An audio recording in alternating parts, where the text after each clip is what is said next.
Break ನಂತರ left right and ಸೆಂಟರ್ಗೆ ಮತ್ತೊಮ್ಮೆ ಸ್ವಾಗತ. ಹಿರಿಯ ವಕೀಲರಾದ ನಾಣಯ್ಯ ಅವರು ನಮ್ಮ ಜೊತೆಗಿದ್ದಾರೆ. ನಾಣಯ್ಯ ಅವರೇ, ಪೊಲೀಸರು ತಮ್ಮ ಹತ್ರ ಒಂದು ಕಂಪ್ಲೇಂಟ್ ಬಂದಾಗ FIR ಮಾಡ್ಕೋಬೇಕು, ಮಾಡ್ಕೊಂಡಿದ್ದಾರೆ. ಹೌದು. ಬಟ್ ಕಾಮನ್ ಸೆನ್ಸಿಗೆ ಅರ್ಥ ಆಗುವಂಥದ್ದು ಇಂಥ FIRಗಳನ್ನು ಒಬ್ಬ ಏನು ಇನ್ಸ್ಪೆಕ್ಟರ್ ಆಗಲಿ, ACP ಆಗಲಿ, DCP ಆಗಲಿ ಸ್ವಂತ ವಿವೇಚನೆಯ ಮೇಲೆ ಮಾಡ್ಕೊಳ್ಳೋದಿಲ್ಲ, ಒಂದು ಸಜೆಷನ್ಗಳನ್ನು ತಗೋತಾರೆ, ಮಾಡ್ಕೊಂಡಿದ್ದಾರೆ. ನ್ಯಾಯಾಲಯಗಳು ಹೆಂಗೆ ನೋಡ್ಬೇಕು ಇದನ್ನು? ನೋಡಿ, 2014ರಲ್ಲಿ ಒಬ್ಬ ವ್ಯಕ್ತಿಯ ಮೇಲೆ ಇನ್ನೊಬ್ಬ ವ್ಯಕ್ತಿ ಬೆದರಿಕೆ ಹಾಕಿದ್ದಾನೆ, ಬೇಸ್ಡ್ ಆನ್ ಹಿಸ್ ಡೆಸಿಗ್ನೇಷನ್. ಅದು 2014ರಲ್ಲಿ ಕಾನ್ಸ್ಟಿಟ್ಯೂಷನ್ ಬೆಂಚ್ ನಮ್ಮ ಸುಪ್ರೀಂ ಕೋರ್ಟಿಂದ ಒಂದು ಆರ್ಡರ್ ಆಗಿದೆ. ಏನು ಅಂತ ಹೇಳಿದ್ರೆ, ಕಂಪ್ಲೇಂಟ್ ಕೊಟ್ಟ ತಕ್ಷಣ FIR ರಿಜಿಸ್ಟರ್ ಮಾಡಿಬಿಟ್ಟು ಅವ್ರನ್ನ ಅರೆಸ್ಟ್ ಮಾಡಿಬಿಟ್ಟು ಒಳಗಡೆ ಹಾಕುವಂತ ಅಲ್ಲ. ಹೌದು. Preliminary enquiry is required, investigation is another. ತನಿಖೆ ಇನ್ನೊಂದು, ವಿಚಾರಣೆಯನ್ನು ಮಾಡಿಕೊಂಡು ಮತ್ತೆ ಅದಕ್ಕೆ ಮಾಡಬೇಕು ಅಂತ. ಈಗ ಅವರಿಗೆ ಫೋನ್ ಮಾಡಿ ಹೇಳಿದ ಮೇಲೆ ಕೇಸ್ ರಿಜಿಸ್ಟರ್ ಮಾಡೋಣ ಏನು ಅಂತ ಹೇಳಿದ ಮೇಲೆ ಏನು ಮಾಡ್ತಾರೆ? ನೇರವಾಗಿ ಮಾಡಲೇಬೇಕಾಗ್ತದೆ. ಎಲ್ಲಿವರೆಗೆ ಹೋಗಿದೆ ಅಂದರೆ, ಸುಪ್ರೀಂ ಕೋರ್ಟ್ ಹೇಳಿದೆ, ಇನ್ವೆಸ್ಟಿಗೇಷನ್ ತನಿಖೆಯಲ್ಲಿ ಇವನು ಸುಪ್ರೀಂ ಕೋರ್ಟ್ ಇಂಟರ್ಫಿಯರ್ ಮಾಡಕೂಡ್ದು, ಅದನ್ನು ಇಂಡಿಪೆಂಡೆನ್ಸ್ ಅವ್ರಿಗೆ ಕೊಡಬೇಕು ಅಂತ. ಎಲ್ಲಿ ಇಂಡಿಪೆಂಡೆನ್ಸ್ ನಡೀತಾ ಇದೆಯೇನು? ನಾವು ನೋಡ್ತಾ ಇರ್ತೇವೆ ಸುಮಾರು ಕೇಸ್ಗಳಲ್ಲಿ ಹೇಗೆ ಡೈರೆಕ್ಟಾಗಿ ಇನ್ವಾಲ್ವ್ ಆಗ್ತಾರೆ. ಅದು ಯಾವುದು, ನಾನು ಯಾವ ರಾಜಕೀಯ ಪಕ್ಷಕ್ಕೆ ಸೇರಿಲ್ಲ, ಇವ್ರು ಸೇರಿದಾಗ ಅವ್ರ ಮೇಲೆ, ಅವ್ರು ಸೇರಿದಾಗ ಇವ್ರ ಮೇಲೆ, ಇದನ್ನು ಮುಗಿಯೋದಿಲ್ಲಿ ಜನರಿಗೆ ನ್ಯಾಯದ ಮೇಲೆ ನಂಬಿಕೆನೇ ಹೋಗುವ ಪರಿಸ್ಥಿತಿ ಬರ್ತಾ ಇದೆ. ನೋಡಿದ್ರೆ ಈಗ ನ್ಯಾಯಾಲಯ ಏನು ಇತ್ಯರ್ಥ ಮಾಡಬೇಕು? ಈಗ ಹೇಳಿದ್ರೆ ಇವರೇನು ಏನೋ ಥರ ಇದಾಗಿ ಮಾಡಿಲ್ಲಲ್ಲಪ್ಪ, ಸರಿಯಾಗಿ ಮಾಡಿಲ್ಲ ಅಂತ ಹೇಳ್ಕೊಂತಿರ್ತಾರೆ. ಇದು ಹೀಗೆ ನಡ್ಕೊಂಡು ಹೋದರೆ ಜನ ಕಾನೂನನ್ನು ಕೈಗೆ ತಗೊಳ್ಳೋ ಪರಿಸ್ಥಿತಿ, ಕಾನೂನನ್ನು ಕೈಗೆ ತಗೊಳ್ಳೋ ಸಣ್ಣ ಪ್ರಶ್ನೆ ಕೇಳ್ತೀನಿ. ಮಿರಜದ ಒಬ್ಬ ವ್ಯಕ್ತಿ ಅಂತ ಕೂಡ, ಅಥವಾ ಇಲ್ಲೇ ಎಲ್ಲೋ ಬಾರ್ಡರ್ನ ವ್ಯಕ್ತಿ ನಿಮಗೊಂದು ಪ್ರಕರಣದಲ್ಲಿ ಬೇಕಾಗಿದ್ದ, ಆತನನ್ನು ಹೇಳ್ಕೊಂಡು ಬಂದ್ರಿ, ಕರ್ಕೊಂಡು ಬಂದ್ರಿ, ವಿಚಾರಣೆ ಮಾಡಿದ್ರಿ. ಆತ ಮಿರಜ್ದಲ್ಲಿ ಬೇರೆ ಪಕ್ಷದ ಸರ್ಕಾರ ಇದೆ, ಆತ ಅಲ್ಲಿ ಹೋಗಿ ಒಂದು FIR ಮಾಡಿದ ಅಂತ ಕೂಡ. ನನ್ನನ್ನು ಪಕ್ಕದ ಕಾಗವಾಡದ ಪೊಲೀಸರು ಕರ್ಕೊಂಡೋಗಿ ಇಂಥವ್ರ ಹೆಸರು ಹೇಳುವಂತ. Where it will end? Correct, ಅದೇ ಹೇಳಿದ್ರು, ಕಾನೂನನ್ನು ಜನ ಕೈಗೆ ತಗೊಳ್ಳೋಕೆ ಬರ್ತದೆ. ಈಗ ಇದನ್ನು ಬಿಡಿ, ಸ್ವಲ್ಪ ದಿವಸ ನೋಡಿ, ಇಂಟರ್ನಲ್ ಇದು ಇಶ್ಯೂ ಸ್ಟಾರ್ಟ್ ಆಗ್ತದೆ, ಅದು ಎಲ್ಲಿ ಕೊನೆ ಆಗ್ತದೆ ಅಂತ ಹೇಳೋಕ್ಕಾಗಲ್ಲ. ಕಡೆಗೆ ಈ ರಾಜಕೀಯ ತಗೊಂಡ್ರೆ, ನಾನು ಈಗ ಒಂದು ಪಾರ್ಟಿಯಲ್ಲಿದ್ದೀನಿ, ಸ್ವಲ್ಪ ದಿವಸ ಆದಮೇಲೆ ಕಾರಣಗಳಿಂದ ಇನ್ನೊಂದು ಪಾರ್ಟಿಗೆ ಸೇರ್ತೀನಿ. ಅವಾಗೇನು ಮಾಡ್ತೇನೆ, ಇದೆಲ್ಲ ಅವರಿಂದ ಹೇಳಿಸಿ ನಾನು ಈ ರೀತಿ ಮಾಡ್ಕೊಂಡು ಹೋಗಿದ್ದಾರೆ ಅಂತ ಯಾರ ಹೆಸರು. ಈಗ ವಿಚಾರ ನೋಡಿದ್ರೆ ನನಗೇನೋ ಚಿಕ್ಕ ಸಂದೇಹ ಏನು ಬರ್ತಾಯಿದೆ ಅಂದರೆ, ಇದರಲ್ಲಿ ಕೆಲವು ಪ್ರಬುದ್ಧ ವ್ಯಕ್ತಿಗಳು ಅದರಲ್ಲಿ ಇನ್ವಾಲ್ವ್ ಆಗಿರಬೇಕಾ ಅಂತ. ಯಾಕಂದರೆ ಪ್ರದೀಪ್ ಅವ್ರ ಡೌಟ್. ಹೌದು, ಅಲ್ಲೂ ಇನ್ನೂ ದೊಡ್ಡವರು ಸಾಧ್ಯತೆ ಇರಬೇಕಾ ಅಂತೇಳಿ ಸಂದೇಹ ಬರ್ತದೆ.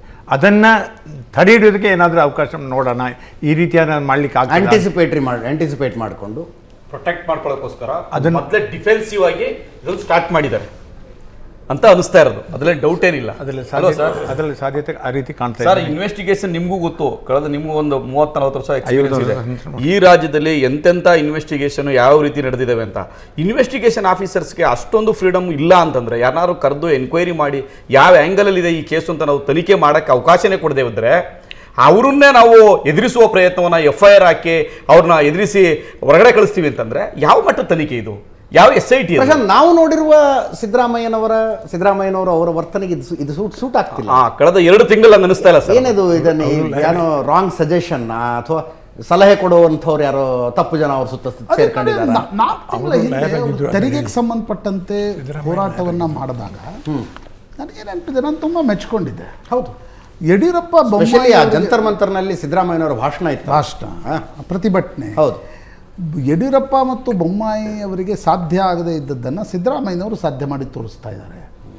ಅಟ್ಲೀಸ್ಟ್ ವಿ ಶುಡ್ ಪ್ರೊಟೆಸ್ಟನ್ನು ನಾವು ತೋರಿಸ್ತಾ ಇದ್ದೀವಿ ಕೇಂದ್ರ ಸರ್ಕಾರಕ್ಕೆ ಅನ್ನೋದನ್ನು ಸಿದ್ದರಾಮಯ್ಯನವರು ಭಾಳ ಸ್ಪಷ್ಟವಾಗಿ ಹೇಳಿದರು. ಮತ್ತು ಅದರದೊಂದು ಆರ್ಟಿಕ್ಯುಲೇಷನ್. ಆಮೇಲೆ ನಾನು ಯಾವತ್ತಿಗೂ ನನ್ನ ಒಂದು 17 ವರ್ಷದ ಒಟ್ಟಾರೆ ಪತ್ರಿಕೋದ್ಯಮದ ಅನುಭವದಲ್ಲಿ ಸಿದ್ದರಾಮಯ್ಯನವರು ಏನಾದರೂ ಮಾತಾಡಿದರು ಅಂದರೆ ನಾನು ತುಂಬ ಗಂಭೀರತೆಯಿಂದ ಅದನ್ನು ಕೇಳ್ತೀನಿ. ಆ್ಯಂಡ್ ಅದರ ಕಾನೂನಿನ ವ್ಯಾಖ್ಯಾನವನ್ನು ಕೂಡ ನಾವು ಗಂಭೀರತೆಯಿಂದ ತೆಗೆದುಕೊಳ್ತೀವಿ. ಆದರೆ ಕಳೆದ 2-3 ತಿಂಗಳಲ್ಲಿ ಐ ಡೋಂಟ್ ನೋ, ಲೋಕಸಭಾ ಚುನಾವಣೆ ಫಲಿತಾಂಶ ಬಂದ ಮೇಲೆ ಈ ಪ್ರಕರಣಗಳಿಂದಾಗಿ ಹೈಕಮಾಂಡ್ನ ಒತ್ತಡದ ಕಾರಣದಿಂದ ಈ ರೀತಿ ಮಾಡ್ತಾ ಇದ್ದಾರೋ, ಅಥವಾ ಇಲ್ಲ ಇದು ಪ್ರದೀಪ್ ಗೌಡ ಮತ್ತು ನಾಣಯ್ಯ ಸರ್ ಹೇಳಿದಂಗೆ ಇದು ಇಲ್ಲೇ ತಡೆಯದೆ ಹೋದರೆ ಇನ್ನಷ್ಟು ಮುಂದೆ ಬರ್ತಾರೆ ಅನ್ನುವ ಕಾರಣಕ್ಕೋಸ್ಕರ ಡೆಸ್ಪ್ರೇಷನ್ನಲ್ಲಿ ಇದೆಲ್ಲ ನಡೀತಾ ಇದೆಯಾ? ನಾಗೇಂದ್ರರನ್ನ ಸಮರ್ಥಿಸಿಕೊಳ್ಳುವ ರೀತಿಯನ್ನು ನೋಡಿದ್ರೆ ಆ ಸಂಶಯ ಬರುತ್ತೆ. ನಾಗೇಂದ್ರ ಕೇವಲ ತಮಗಾಗಿ ಇದನ್ನು ಮಾಡಿರ್ಲಿಕ್ಕಿಲ್ಲ, ಇನ್ಯಾರದ್ದೋ ಸೂಚನೆಯ ಮೇರೆಗೆ ಆ ದುಡ್ಡನ್ನ ತಗೊಂಡೋದ್ರ? ನಾಗೇಂದ್ರ ಏನಾದ್ರು ಹೆದರಿಸ್ತಿದಾರ? ದ ವೇ ಆಫ್ ನನ್ನನ್ನು ನೀವು ಪ್ರೊಟೆಕ್ಟ್ ಮಾಡದೆ ಹೋದ್ರೆ ನಿಮ್ಮ ಹೆಸರು ಹೇಳ್ಬಿಡ್ತೀನಿ ನೋಡಿ ಅಂತ ಏನಾದ್ರು ಹೆದರಿಸ್ತಿದಾರ, ಸಂಶಯಗಳು ಸಹಜವಾಗಿ ಬರುತ್ತೆ. ಸರ್ ಸತ್ಯನಾರಾಯಣ ವರ್ಮಾ ಅವ್ರಿಗೆ 164 ಸ್ಟೇಟ್ಮೆಂಟ್ ಕೊಡಕ್ ಬಿಟ್ಟಿಲ್ಲ ಸರ್ ಇವರು ಜಡ್ಜ್ ಮುಂದೆ. 13-14 ಆರೋಪಿ ಕರ್ಕೊಂಡ್ ಬಂದಿದಾರಲ್ಲ, ಅವ್ರು ವಾಲಂಟಿಯರ್ ಸ್ಟೇಟ್ಮೆಂಟ್ ಮಾಡಕ್ ಬಿಡ್ಲಿಲ್ಲ. ಅಲ್ಲಿಗೆ ಅವರೇ ಇವರೆಲ್ಲ ಹೆಸರನ್ನ ಹೇಳಿರೋರು, ಅವ್ರಿಗೆ ಎಲ್ಲ SIT ಅಧಿಕಾರಿಗಳು ಎಲ್ಲ ತಡೆ ಹಾಕಿದ್ದಾರೆ, ಎಲ್ಲ ನಟ್ಟು ಬೋಟ್ ಟೈಟ್ ಮಾಡಿದ್ದಾರೆ. ಅಂಥ ಪರಿಸ್ಥಿತಿಯಲ್ಲಿ SIT ಇವತ್ತು ಇದೆ. ಅಂದರೆ ಸಿದ್ದರಾಮಯ್ಯವರ ನಿರ್ದೇಶನದ ಮೇರೆಗೆ ಆ SIT ಅಧಿಕಾರಿಗಳು ಕೆಲಸ ಮಾಡ್ತಾ ಇದ್ದಾರೆ. ಅವರಿಗೆ ಫ್ರೀ ಹ್ಯಾಂಡ್ ಇಲ್ಲ. ಯಾವಾಗ ಈ ED ಅಧಿಕಾರಿಗಳು CBI ಅಧಿಕಾರಿಗಳು ಎಂಟ್ರಿ ಆದರೂ ಇವರಿಗೆ ಗಲಿಬಿಲಿ ಸ್ಟಾರ್ಟ್ ಆಗಿದೆ, ಸಮಸ್ಯೆ ಸ್ಟಾರ್ಟ್ ಆಗಿದೆ. ಅದೇ ಆಗಿರತಕ್ಕಂಥದ್ದು ಇದು. ಅದಕ್ಕೋಸ್ಕರ ಈ ಒಂದು FIR ಅಂತೂ ಇಂತೂ ಕಾಂಗ್ರೆಸ್ ಗೆಸ್ಟ್ ಬಂದ್ರು, ಐವಾನ್ ಡಿಸೋಜಾ ಅವ್ರು ಬಂದ್ರು. ಐವಾನ್ ಡಿಸೋಜಾ ಅವರೇ, ಏನ್ ಸಾಬೀತು ಮಾಡೋದು ಕೊಟ್ಟಿದ್ದೀರಿ? ಸರ್ಕಾರನೇ, ಇಡೀ ಸರ್ಕಾರ ಬಂದು ED ವಿರುದ್ಧ ಪ್ರತಿಭಟನೆ. ಅಜಿತ್, ಇವತ್ತು ED ಅವರ ವರ್ತನೆ ಬಗ್ಗೆ ಈಗ FIR ಏನು ರಿಜಿಸ್ಟರ್ ಆಯಿತು, ಒಬ್ಬ ರಾಜ್ಯ ಸರ್ಕಾರದ ನೌಕರರಿಗೆ ತಾನು ಏನು ತನಿಖೆ ಮಾಡಬೇಕು ಅದನ್ನು ಬಿಟ್ಟು ನಿಮಗೆ ಜೈಲು ಮಾಡ್ತೇನೆ, ನಿಮ್ಮ ಜೈಲು ಹಾಕ್ತೇನೆ, ED ಅಂದರೆ ಏನು ಗೊತ್ತುಂಟಾ, ನೀವು ಏನಾದರೂ ಸರಿ ನಾವು ಹೇಳಿದಂತೆ ಹೇಳಿಕೊಡಬೇಕು, ನಿಮ್ಮ ಹೇಳಿಕೆಯಲ್ಲಿ ಏನೂ ಅಂಶ ಇಲ್ಲ, ನೀವು ಕೊಟ್ಟದ್ದು ಸರಿ ಇಲ್ಲ, ನೀವು ಈ ರೀತಿಯೇ ಕೊಡಬೇಕು, ಆ ರೀತಿಯೇ ಕೊಡಬೇಕು, ಇಲ್ದಿದ್ದರೆ ಜೈಲಿಗೆ ಕಟ್ತೇನೆ, ನಿನ್ನ ಇಲ್ಲ ಜೀವಮಾನ ಹಾಳಾಗತ್ತೆ ಅಂಥೇಳಿ ಒಬ್ಬ ಬೆದರಿಕೆ ಹಾಕುವುದಂತಾದರೆ, ಒಬ್ಬ ED ಅಧಿಕಾರಿ ಈ ರೀತಿ ಬೆದರಿಕೆ ಹಾಕೋದು ಇದು ಕಾನೂನಿಗೆ ವಿರುದ್ಧ ಮತ್ತು ಈ ದೇಶದ ಸಂವಿಧಾನಕ್ಕೂ ವಿರುದ್ಧ. ಮತ್ತು ಇಂಥ ಘಟನೆಗಳು ಈ ದೇಶದಲ್ಲಿ ಎಲ್ಲಿಯೂ ನಡೆದಿಲ್ಲ. ಒಬ್ಬ ಅಧಿಕಾರಿ, ED ಅಧಿಕಾರಿ ತನ್ನ ತನಿಖೆಯನ್ನು ಮಾಡುವಂಥ ಸಂದರ್ಭದಲ್ಲಿ ತನಗೆ ಏನು ಬೇಕು ಅಥವಾ ಸಾಕ್ಷಿ ಏನು ಹೇಳ್ತಾರೆ ಅದನ್ನು ತೆಗೆದುಕೊಂಡು ಅದರ ಮೇಲೆ ಇನ್ವೆಸ್ಟಿಗೇಷನ್ ಮಾಡಬೇಕೆ ಹೊರತು ಬೆದರಿಕೆ ಹಾಕಿಕೊಂಡು ಇವತ್ತು ತನಿಖೆ ಮಾಡ್ತಾರೆ ಅಂತ ಆದರೆ ಇದು ಪ್ರಜಾಪ್ರಭುತ್ವದ ಒಂದು ಕೊಗ್ಗೊಲೆ ಅಂತ ನಾನು ಹೇಳಿಕ್ಕೆ ಬಯಸ್ತೇನೆ. ಇದರಲ್ಲಿ ನಾನೊಂದು ಕಾಮನ್ ಸೆನ್ಸ್ ಪ್ರಶ್ನೆ ಕೇಳ್ತೀನಿ ಐವಾನ್ ಡಿಸೋಜಾ ಅವರೇ, ಏನು FIR ಯಾವ ವ್ಯಕ್ತಿ ದೂರು ಕೊಟ್ಟಿದ್ದಾರಲ್ಲ, ಕಲ್ಲೇಶು ಸಮಾಜ ಕಲ್ಯಾಣ ಇಲಾಖೆಯಲ್ಲಿ ಅಡಿಷನಲ್ ಸೆಕ್ರೆಟರಿ. ಹೌದು. ಇದಕ್ಕಿಂತ ಮುಂಚೆ ಅವರು ನಾಗೇಂದ್ರರ ಇಲಾಖೆ ಪರಿಶಿಷ್ಟ ಪಂಗಡಗಳ ಅಭಿವೃದ್ಧಿ ಇಲಾಖೆಯಲ್ಲಿ ಇದ್ರು, ಹೌದಾ? ED ಅಧಿಕಾರಿಗಳು ನೀನು ನಾಗೇಂದ್ರ ಹೆಸರು ಹೇಳುವಂತ ನನ್ನ ಮೇಲೆ ಪ್ರೆಷರೈಸ್ ಮಾಡಿದ್ರು ಅಂತ ಕಂಪ್ಲೇಂಟ್ ಕೊಟ್ಟಿದ್ರೆ I can understand. Finance department ಅಧಿಕಾರಿಗಳ ಹೆಸರು ಹೇಳುವಂತ, ಫೈನಾನ್ಸ್ ಡಿಪಾರ್ಟ್ಮೆಂಟಿಗೆ ಸಂಬಂಧ ಇಲ್ಲದೆ ಇರೋನ್ ಮೇಲೆ ಪ್ರೆಷರ್ ತಂದ್ರು ಅಂದ್ರೆ ಇದನ್ನ ಎಷ್ಟರ ಮಟ್ಟಿಗೆ ನಂಬಲಿ ನಾನು? ಏನು ಸಂಬಂಧ ಕಲ್ಲೇಶ್ಗೂ ಫೈನಾನ್ಸ್ ಡಿಪಾರ್ಟ್ಮೆಂಟ್ಗೂ?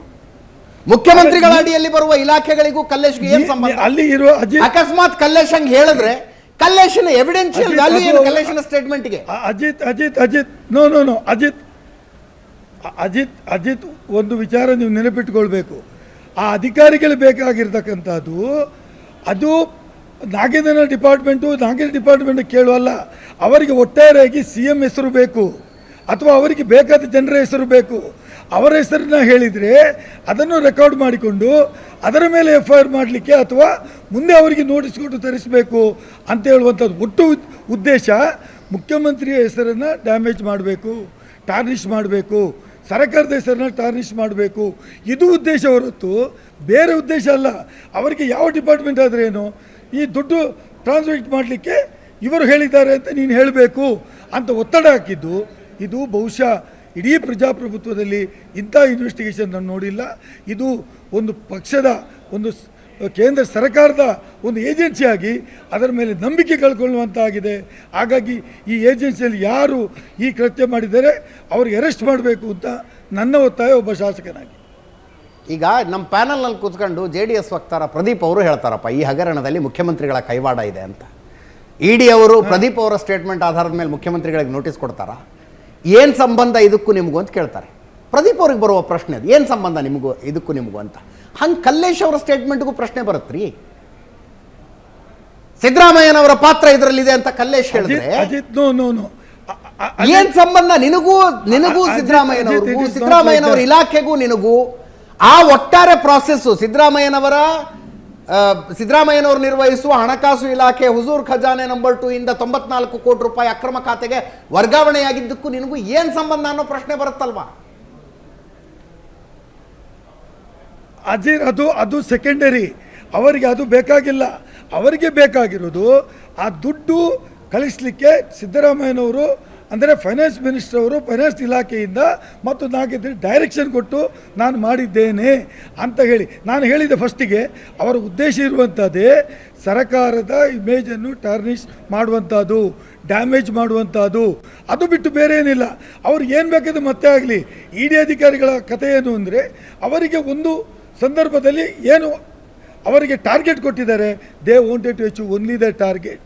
ಹಾಗಾಗಿ ಇ ಡಿ ಅಧಿಕಾರಿಗಳು they are not a police. Supreme court ಹೇಳಿದೆ ಏನ್ target ಕೊಟ್ಟಿದ್ದಾರೆ police, they can only file report, they can only target may be to destabilise the government. ಮತ್ತೇನು ಡಿಸ್ಟೆಬಿಲೈಸ್ ದಿ ಗೌರ್ಮೆಂಟ್, ಅದನ್ನು ಮಾಡಲಿಕ್ಕೆ ಇಡಿ ಬಂದಿರ್ತಕ್ಕಂಥದ್ದು. ಯಾಕೆ ಇಡಿ ಅವರು ಬೇರೆ ಕೇಸಲ್ಲಿ ಬೋವಿ ಅಭಿವೃದ್ಧಿ ನಿಗಮದಲ್ಲಿ ಅಂಥದ್ದು 100 ಕೋಟಿ ಹಗರಣ ಆಗಿದೆ, ಅದಕ್ಕೆ ಯಾಕೆ ಬರಲಿಲ್ಲ? ಅಂಬೇಡ್ಕರ್ ನಿಗಮದಲ್ಲಿ ಅಂಥದ್ದು 40 ಕೋಟಿ ಅವ್ಯವಹಾರ ಆಗಿದೆ, ಅದಕ್ಕೆ ಯಾಕೆ ಬರಲಿಲ್ಲ? ನೀವೊಂದು SIT ರಚನೆ ಮಾಡ್ರಿ. ನಿಮ್ಮ ಟ್ರಕ್ ಸರ್ಕಾರ ನಿಮಗೆ SIT ರಚನೆ ಮಾಡಿ. You start the process. ಕೋಟಿ ಅವ್ಯವಹಾರ ಆಗಿದೆ, ಅದಕ್ಕೆ ಯಾಕೆ ಬರಲಿಲ್ಲ? ಇದಕ್ಕೆ ಯಾಕೆ ಸೋಮೋಟೋ ಬರ್ತಾರೆ? ಈ ಕೇಸ್ನಲ್ಲಿ ಯಾಕೆ ಸೋಮೋಟೋ ಬರ್ತಾರೆ? They've come as suo motu. ಹಾಗಾಗಿ ನಾನು ಹೇಳ್ತೇನೆ, they are the only agent of BJP government, nothing but BJP ಸರ್ಕಾರದ ಏಜೆಂಟ್ ಆಗಿ ಅವರು ಈ ಒಂದು ಕೃತ್ಯ ಮಾಡಿದ್ದಾರೆ. They are deserve to be in the jail. ಅವರಿಗೆ ಯಾವ ಕಾರಣಕ್ಕೆ ಬಿಡಬಾರ್ದು ಅಂತ ಐವಾನ್ ಡಿಸೋಜ ಅವರೇ, ಹಗರಣಗಳ ಮೇಲೆ ಹಗರಣಗಳ ಬಗ್ಗೆ ಒಂದು ಅಡ್ವರ್ಟೈಸ್ಮೆಂಟ್ ಕೊಟ್ಟರು. BJP ಹಗರಣಗಳ ಬಗ್ಗೆ ನಿಮ್ಮದೇ ಸರ್ಕಾರ ಇದೆ ರೀ. ಎಲ್ಲ ಹಗರಣಗಳಿಗೆ ಒಂದೊಂದು SITಯನ್ನು ಮಾಡಿ ತನಿಖೆಯನ್ನು ನಡೆಸಿ. ಯಾರು ಬೇಡ ಅಂತಿದ್ದಾರೆ ನಿಮಗೆ? ಇಲ್ಲಿ ನಾವೇನು BJP ಹಗರಣ ಸ್ಪೇರ್ ಮಾಡ್ತಿದ್ದೀವಿ, ಕಾಂಗ್ರೆಸ್ ಪ್ರಶ್ನೆ ಇಲ್ಲ. ಎಲ್ಲ ಹಗರಣಗಳ ಬಗ್ಗೆ SIT ತನಿಖೆ ಮಾಡಿ. ಆದರೆ ಇಲ್ಲಿ ನೀವೊಂದು ಸ್ವಲ್ಪ ಅದೇ ಇಲಾಖೆಯಲ್ಲಿ ನಡೆದಿರ್ತಕ್ಕಂಥ ಬೆಡ್ಶೀಟ್ ಹಗರಣದಲ್ಲಿ ಯಾರ್ಯಾರು ಅಮಾನತ್ತಾಗಿದ್ದಾರೆ ಅದನ್ನು ನೋಡಿ ನಂತರ ಹೇಳಿ ಯಾರ ವಿರುದ್ಧ ಯಾರ ಕಂಪ್ಲೇಂಟ್ ಮೇಲೆ ಮುಖ್ಯಮಂತ್ರಿಗಳು ಹೋಗಿ ಧರಣಿಯನ್ನು ಕುಳಿತುಕೊಳ್ತಾ ಇದ್ದಾರೆ ಅಂತಕ್ಕಂಥದ್ದನ್ನು you just verify it, you just cross check it. ಇಲ್ಲಿ ಇರ್ತಕ್ಕಂಥ ಇಶ್ಯೂ ಈಗ ಇಡಿ ಪ್ರವೇಶ ಮಾಡಿರ್ತಕ್ಕಂಥದ್ದು only to destabilise this government. ಅವರ ಉದ್ದೇಶ ಅದೇ. ಇಲ್ಲದಿದ್ರೆ ಒಬ್ಬ ಮಿತ್ತಲ್ ಅಂತ ಹೇಳುವ ಅಧಿಕಾರಿ ಇನ್ನೊಬ್ಬ ಅಧಿಕಾರಿ ಈ ರೀತಿ ಅಂತ ಹೇಳುವುದಾದರೆ 187 ಕೋಟಿಯಷ್ಟು ಹಣ ವರ್ಗಾವಣೆ ಆಗಿದ್ದು ನಿಜಾನ? ಕೇಳ್ತದೆ. As a citizen of Karnataka, ಒಬ್ಬ ಕರ್ನಾಟಕದ ನಾಗರಿಕನಾಗಿ ನಾಗರಿಕರಿಗೆ ಏನ್ ಬೇಕು? ಟ್ಯಾಕ್ಸ್ ಪೇಯರ್ಸ್ ಹಣ ಎಲ್ಲಿ ವರ್ಗಾವಣೆ ಆಗ್ತಾ ಇದೆ, ಯಾಕೆ ವರ್ಗಾವಣೆ ಆಗ್ತಾ ಇದೆ, ಅದರ ತನಿಖೆ ಬೇಕು. ನೀವು BJP ಕಾಂಗ್ರೆಸ್ ಪಕ್ಷಗಳ ಆರೋಪ ಪ್ರತ್ಯಾರೋಪಗಳು ಬೇಡ. We need investigation, we need some amount of deterrence. ನಾನು ಅದನ್ನೇ ಹೇಳ್ತೇನೆ. ನಾವು ಎಂದೂ ರಾಜ್ಯದ ಮುಖ್ಯಮಂತ್ರಿಗಳಾಗಲಿ ನಾವಾಗಲಿ ಹಗರಣ ಇಲ್ಲ ಅಂತ ಹೇಳಲಿಲ್ಲ. ಅವ್ಯವಹಾರ ಆಗಿದೆ. ಅವ್ಯವಹಾರ ಆದದಕ್ಕೆ SIT ರಚನೆ ಆಗಿದೆ. 80% ತನಿಖೆ ಮಾಡಿದ್ದಾರೆ, ಹಣ ವಸೂಲಿ ಮಾಡಿದ್ದಾರೆ, ಹಣವನ್ನು ರಿಕವರಿ ಮಾಡಿದ್ದಾರೆ. ಅದೇ ರೀತಿ CBI ಕೂಡ ಇನ್ವಾಲ್ವ್ ಆಗಿದೆ, ಅವರು ಕೂಡ ತನಿಖೆ ಮಾಡ್ತಿದ್ದಾರೆ. ಅದರ ಮಧ್ಯೆ ED ಅವರ ಪ್ರವೇಶನೇ ಅನಗತ್ಯ ಇತ್ತು. ಅದನ್ನು ನೀವು ಕೋರ್ಟಿಗೆ ಹೋಗಬೇಕಿತ್ತು. ಈ ರೀತಿ ಮಾಡಿದ್ರೆ ಒಂದು ಕೇಸಿನಲ್ಲಿ 3 ಏಜೆನ್ಸಿ ಟ್ರಯಲ್ ಮಾಡತಕ್ಕಂಥದ್ದು ಇಟ್ ವಾಸ್ ನಾಟ್ ನೆಸೆಸರಿ. ಒಂದು ಸರ್ಕಾರ, ನೀವು ಕಾಂಗ್ರೆಸ್ ಪಕ್ಷವಾಗಿ ಟೀಕೆ ಮಾಡ್ತಿರೋದನ್ನ ನಾನು ಯಾವತ್ತೂ ಪ್ರಶ್ನಿಸಲ್ಲ. ಆದರೆ ಒಂದು ಸರ್ಕಾರವಾಗಿ ಮುಖ್ಯಮಂತ್ರಿಗಳು ಮಂತ್ರಿಗಳು ಯಾವುದೋ ಒಂದು ಧರಣಿ ಸತ್ಯಾಗ್ರಹವನ್ನು ಕುಳಿತುಕೊಳ್ತಾರಂತಂದ್ರೆ ನಿಮ್ಮ ಬಳಿ ಇದ್ದಿರ್ತಕ್ಕಂಥ ಅವಕಾಶ ಏನು ಕಾನೂನಿನಲ್ಲಿ? ನೀವು ಹೈಕೋರ್ಟ್ಗೆ ಹೋಗಿ, ಸುಪ್ರೀಂ ಕೋರ್ಟ್ಗೆ ಹೋಗಿ. ಇಲ್ಲಪ್ಪ ನಾವು SIT ತನಿಖೆಯನ್ನು ನಡೆಸ್ತಾ ಇದ್ವಿ, SIT ಒಂದು ಅಪ್ಲಿಕೇಶನ್ ಹಾಕಿಸಿ SIT ಇಂದ. ಮಮತಾ ಬ್ಯಾನರ್ಜಿ ಹೋದ್ರು ಸರ್, ಮಮತಾ ಬ್ಯಾನರ್ಜಿ ಸುಪ್ರೀಂ ಕೋರ್ಟಿಗೆ ಬಂದರು. ಆಸ್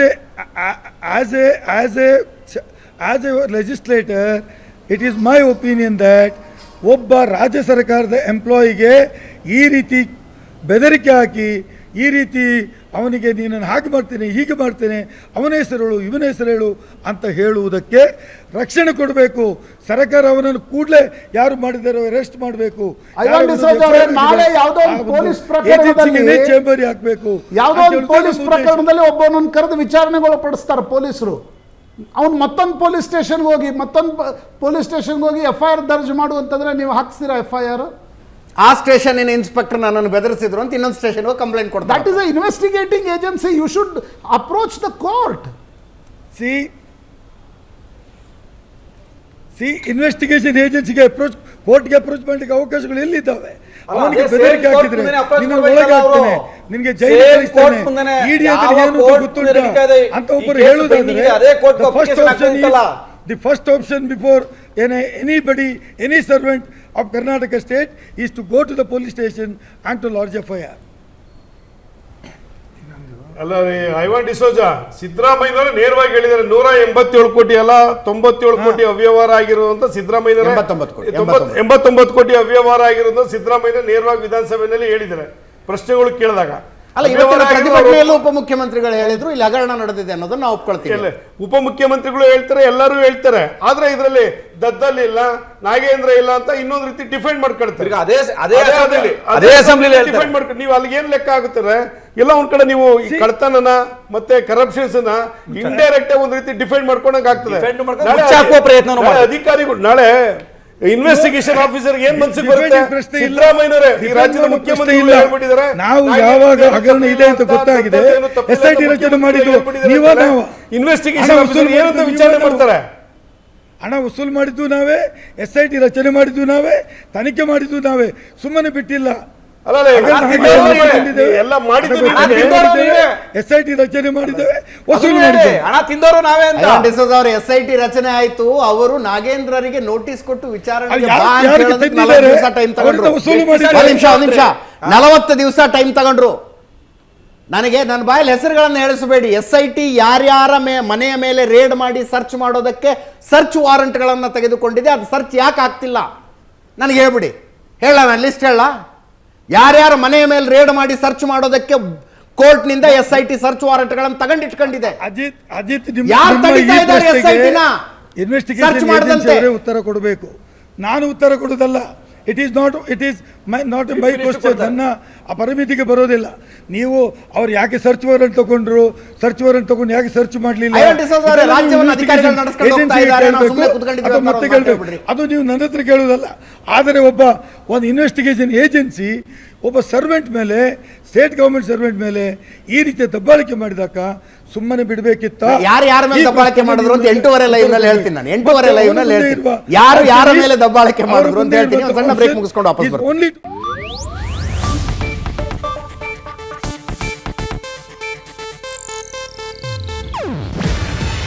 ಇದು ಏಷ್ಯಾನೆಟ್ ನ್ಯೂಸ್ ನೆಟ್ವರ್ಕ್ ಪ್ರಸ್ತುತಿ.